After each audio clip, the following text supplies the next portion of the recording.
এক বছর পরে মেয়েটাকে দেখতে আসলাম। এক বছর পর মেয়েকে দেখতে এসছে জামাই আমার বন্ধুরা। মেয়েকে ধরে বাবা মারছে। হ্যালো পুলিশ, এক্ষুনি চলে জামাই আসুন, মারে জামাই না, আমার মেয়েকে ধরে মারছে। মেয়ে গর্ভবতী, প্রসব যন্ত্রণা উঠেছে। দাদা তাড়াতাড়ি ডাক্তার ডেকে নিয়ে বউকে মেরে এখন ডাক্তার ডাকতে যাচ্ছিস? চল জেলের ঘানি টানবি। তুমি এসো। দাদা মা তুই বেরিয়ে আয়, আর তোর কোনো ভয় নেই। নিয়ে চলে গেল পুলিশ। বাবা ঠিক নেই স্যার। কেউ আমাকে বুঝতে হাসপাতালে পারিনি নিয়ে চলো বন্ধুরা, শ্বশুরমশাই। মনি, বাবা মা মরেছে এখন আমার এক এক বছর হয়নি, এর মধ্যে বাবা তুমি আবার বিয়ে বিয়ে করে করে আসলে? চলে মনি, এসছে। আমি কি করবো না করবো সে কৈফিয়ত তোকে দিতে হবে? এই উঠে এসো রেখা। আমিও মেয়ে দেখবো প্ল্যান করে নিল। বাবা আমাকে এক্ষুনি 5,000 টাকা দাও, আমার লাগবে। 5,000 টাকা? 1 টাকা ইনকাম করতে ঘাম ছুটে যায়, তোকে 5,000 টাকা দিতে হবে? 1 টাকা হবে না। টাকা বেরো। নেবে। তুমি মেয়েটাকে এমন করে বললে কেন গো? এইসব ছেলে মেয়েকে মাথায় তুলতে নেই। এ নাও মনি, আমার সোনার কানেরগুলো বিক্রি করে যা হবে তুমি নেবে। ধরো। বাবাকে বশ করে এখন আমাকে ভোলাতে এসছো? না মনি, এখন থেকে প্রতি মাসে আমার অন্নপূর্ণা ভান্ডারে 3,000 টাকা করে তুলে তোমাকে দিয়ে দেবো। ঠিক আছে, কাপড় কেচে অন্নপূর্ণা ঘর মুছে ভান্ডারে রান্না বান্না 3,000 করে টাকা রাখো, করে নিয়ে এসে দেবে খাবো। মেয়েকে। দৈনিক তুমি আমাকে বিয়ে করবে না? আরে মায়ের না পছন্দ হলে তো হবে না। জানো আমার বাবা আবার বিয়ে করেছে। বাবা আবার বিয়ে হ্যাঁ, করেছে। এই নাও এই সোনার কানেরটা রাখো, আর তুমি একটা মস্তান ধরে আমার সৎমাকে শেষ করে দাও। হ্যালো রঘু মস্তান, রঘু মাস্তানকে ভাড়া করেছে বন্ধুরা। বসে আছি। বেশি আদিক্ষেতা করতে হবে না, জুতোটা পরিষ্কার করে ঘরে তোলো। রঘু মাস্তান উঠিয়ে নিয়ে চলে গেল। মেয়েদের লাস্টটাকে গায়েব করে দেবে। যাক বাবা, সৎমায়ের খেল খতম। রেখা, রেখা, বাবা কোথা থেকে এসব এরা গেড়ে ধরে এনেছো? কার সাথে তো একটা পালালো। কি বলিস? কার সাথে? কোন লোক? এই তো চলে এসছে আবার ফিরে। কোথায় গেছিলে তুমি? মেয়ের জন্য ছেলে দেখতে গেছিলাম। তো ছেলেটা কই? এই তো ছেলেও চলে এসছে। দৈনিক দৈনিক তোমাকে যে সোনার কানে দিলাম আমার সৎমাকে মারার জন্য, তুমি মারোনি না কেন? কারণ এটা আমার মা আর রঘু মস্তান আমার বাবা। আর আমি ওনাকে বিয়ে করিনি। আসলে উনি তোকে ছেলের বৌমা করবে, তাই অজ্ঞাত পরিচয় তোর পরীক্ষা নিতে এসেছিল, এবার ফেসে তাহলে আর গেছে আমাদের মেয়ে। বিয়েটা হচ্ছে না। আমার একমাত্র ছেলের বৌমা বলে কথা, একটু তো দেখে নিতেই হবে। চলো বৌমা। মা আজ থেকে আপনি যা বলবেন আমি তাই শুনবো। দেখেছেন, শাশুড়ি ভালো হলে বৌমা অটোমেটিক ভালো হবে। বর্ণালী, তুমি না ভীষণ খারাপ হয়ে গেছে, আর খারাপ জিনিস ঘরে রাখতে নেই, বিদায় ও করতে হবে। খারাপ হয়ে গেছে, কি? তাই এত বড় কথা? বউকে দশ চেঞ্জ ঘন্টা করে পরে নেবে ফোন করবো। বন্ধুরা। আরে আমি তো ইয়ার্কি মারছি।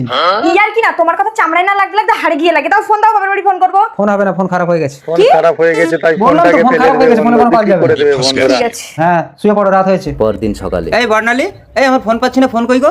ফোন মানে? তুমি তো বলেছিলে তোমার ফোন খারাপ হয়ে গেছে, আর খারাপ জিনিস ঘরে রাখতে নেই, তাই দোকানে এসেছিল 200 টাকায় বিক্রি করে দিয়েছে। মালতী, কিং করে বউ মারা গেছে বলে ও আমার মেয়েকে বিয়ে করতে করে এসেছে। বউ মারা গেছে, তাই বিয়ে করবে। আমার টাকা দিয়ে বউ কিনে নেবে। জামাইকে মেয়েকে খুব ভালোবাসে গো। তো এগুলোকে কম ভালোবাসবে নাকি? তুমি যাও জামাইয়ের কাছ থেকে মেয়েকে ছাড়িয়ে আনো, গিয়ে বলবে তোর বাবার শরীর খারাপ, তোকে এক্ষুনি আসতে হবে। জামাই প্ল্যান জানো না করে নিল শ্বশুর মশাই, অসুস্থ তার। টগরি, মা জামাই কোথায় রে? আমাকে রান্না করতে দেবে না বলে রান্না করছে এই কত নবী। ভালোবাসে বন্ধুরা বউকে। তোর বাবার ভীষণ জামাই শরীর নিজে খারাপ, তুই রান্না যা, করে। জামাইকে নিয়ে আসছি। ঠিক আছে, তুমি তোমার জামাইকে নিয়ে আসো, আমি যাচ্ছি। বাবা আরে মা আপনি কখন এলেন? থাক প্রণাম করতে হয় না। কি হয়েছে গো জামাই? মেয়েকে বললাম তার বাবার শরীর খারাপ, জামাইকে সঙ্গে নিয়ে যা। বলছে না না, ওর সাথে আমার বেরোতে ইচ্ছে করে না, আর ওর ঘরে আমি করবো না, এই বলে কাল চলে গেছে। নেকিনি বন্ধুরা, এই শাশুড়ি না। তোমার মোড়া মায়ের দিব্যি খেয়ে বলছি, ও বলেছে। ঠিক আছে, ও যখন আমাকে চাইছে না, চলেন আমি লুকিয়ে লুকিয়ে গিয়ে বাবাকে দেখে আসবো। থাক তোমাকে যেতে হবে না, আমি চলে যাই। আরে বাবা বাবা কি হয়েছে তোমার? মা, আমি আর বাঁচবো না। আর বাঁচবে না। এসেছে, কি অভিনয়। এই ছেলেটাকে বিয়ে কর। বাবা কিছু হবে না বাবা, তোমার জামাই এসে এক্ষুনি তোমাকে হসপিটালে নিয়ে যাবে। জামাই আর আসবে না রে মা, দুটো পা ধরে বললাম তুমি দুটো চলো, পা ধরে। বলছে যে তুই আগে চলে এসেছিস বলে আসবে না, ডিভোর্স পেপারটা পাঠিয়ে দেবে, সাইন করে দিতে বলেছে। বাবা তোমার শেষ ইচ্ছা আমি পূরণ করব, দাও গলায় মালা দাও। এই তো চলে এসছে জামাই। অসুস্থ বাবাকে দেখতে এসে তাহলে এইসব কীর্তি হচ্ছে? কেন? তুমি তো বলেছিলে ডিভোর্স পেপার পাঠিয়ে দিলে সই করে দেবে, আবার এখানে কেন এসছো? কে বলেছে এসব কথা? মা এই তো কাদের তলায় লুকিয়ে আছে। বাবা বাবা তোমার কিছু হয়নি? বিশ্বাস কর টগরি, এই দেখো কতগুলো টাকা দিয়েছে, তুই ওকে বিয়ে কর না। তোমরা তার মানে প্ল্যান করে আমার স্বামীর কাছ থেকে ছাড়িয়ে আমাকে বিক্রি করে দিচ্ছ? এই চলো। আরে আরে এই আমার টাকা দিন। আমছালা সব চলে গেল। কিং কর, কে বেশি শক্তিশালী, টাকা না ভালোবাসা? শিমুলদা এই মেয়েটাকে নিয়ে আমি পালিয়ে এসেছি, ওর দাদা না বন্ধুক নিয়ে খুঁজছে, মেয়েকে পেলেই নিয়ে আমাকে গুলি করে পালিয়ে মেরে দেবে। তুমি কদিন ওকে তোমার কাছে রাখো না, আমি কদিন দাদা বাইরে আবার দিকে থাকি। খুঁজছে। ঠিক আছে যা, তুই কোনো চিন্তা করবি না। ও দা তোমার বউ তো পালিয়ে গেছে, মেয়েটাকে যেন কিছু করো না তুমি। এই তুই আমাকে বিশ্বাস করি না? এই যা, তুই বন্ধুকে নিজে বিশ্বাস করে ও দা, না। বিশ্বাস করি, তুমি রেখে দাও, একটু সাবধানে দেখো কিন্তু। ঠিক আছে যা। ঠিক আছে দাদা। দেখো আমার বউ চলে গেছে, সাহেব ব্লাউজ কিন্তু কিছুই নেই, তাই আমার প্যান্ট গেঞ্জি দিয়েছি তোমাকে পরতে। আজ রাতে তুমি এই খাটে শুয়ে পড়ো, আমাদের তো একটাই ঘর, আমি বারান্দায় শুচ্ছি।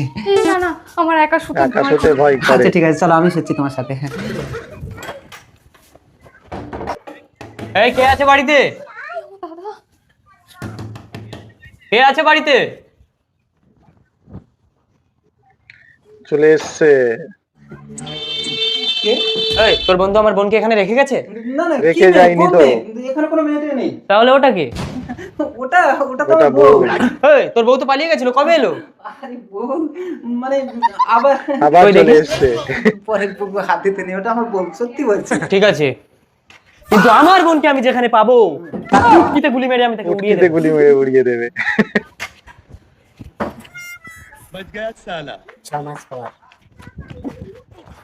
মালটা কোথায় গেল? ওই আমার বোন কোথায় বল? আর 6 মাস ধরে আমার বোনকে খুঁজছি। সমাজ ধরে খুঁজছে। এই শিমুল, কি হয়েছে? আমার বোন কোথায়? কি বোন? কোন বোন? কোনো বোনটা লেখা কোনো নেই। বন্টন নেই। 6 মাস আগেই তো রেখে গেলাম। এই তো বোন পেট হয়ে গেছে 6 মাসে। তুই বন্ধু হয়ে আমার এত বড় ক্ষতি করতে পারলি? ওই আমি কিছু করিনি। আমার বোন 6 মাস ধরে তোর কাছে আছে, তুই কিছু করিসনি বললেই হবে? আমার বোনকে তোকেই বিয়ে করতে হবে।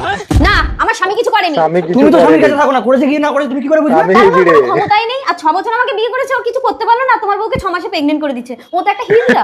হ্যাঁ, তুই পিয়াকে নিয়ে আসার আগে ওর সাথে রাত কাটিয়েছিলি, তোর মনে নেই নাকি? হ্যাঁ তুই মেরে ফেলবো একদম, তুই আমার চিনিস? তুই সবসময় আমাকে ধরে মারিস। দাঁড়া প্রধান সাহেবের কাছে যাচ্ছি, প্রধান আমি তোর সাহেবের ব্যবস্থা কাছে করে দেবো। যাচ্ছে, চল, বিচার আমি প্রধান আমার চাইছে কি করে? বন্ধুরা। ওই তো প্রধান সাহেবের বাড়ি। প্রধান সাহেব, প্রধান সাহেবের বিচার করার পদ্ধতিটাই অন্যরকম বন্ধুরা, দেখে নাও। আমার মেয়ে ছেলে এতবার বেড়েছে, মেয়ের একদম ঠ্যাং করা করে দেবো। এই কি হচ্ছে তোমাদের? আর বিচার না, চাইবে প্রধান না। সাহেব, কিছু না কিছু না কিছু না। চল চল চল বাড়ি চল, এই চল বাড়ি চল। আরে বাবারে। দাদা যে যা খেতে চাই এখানে দিন।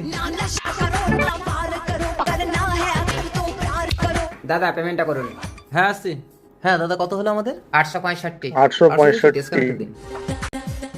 রেস্টুরেন্টে খেতে হ্যাঁ, এসে ঠিক বিল আছে। পেমেন্ট করতে 865 পারছে না বন্ধুরা, দেখুন। সরি দাদা ব্যাংক ইস্যু দেখাচ্ছে, পেমেন্ট হচ্ছে না। ঠিক আছে, ক্যাশ দাও। আজকালকে ক্যাশ রাখে? এই তোমাদের কারোর কাছে ক্যাশ হবে? ক্যাশ নেই। ক্যাশ তো হচ্ছে না দাদা, পরে দিয়ে গেলে হবে না? এই এদেরকে কিচেন রান্নাঘরটা রুমটা দেখিয়ে দে তো। দেখিয়ে দিল এদেরকে বন্ধুরা। একটু বাসনগুলো তুলে আন। দেখেছো সব জায়গায় অনলাইনের ভরসা করলে এরকমই হবে।